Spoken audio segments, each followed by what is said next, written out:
You are looking at Julian's pronunciation guide, where we look at how to pronounce better some of the most mispronounced words in the world, like this other curious word. But how do you say what you're looking for today? We are looking at how to say the name of this French island, as well as how to say more confusing French vocabulary, so stay tuned to the channel. In French it's said as Guadeloupe.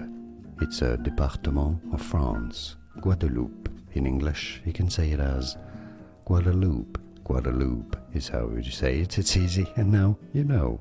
More videos for you here to learn more correct pronunciations. Thanks for watching. Here are more videos on how to pronounce more confusing words and names too many mispronounced. Like this video if you found it useful. I appreciate your support. I'll see you soon, and thanks for watching.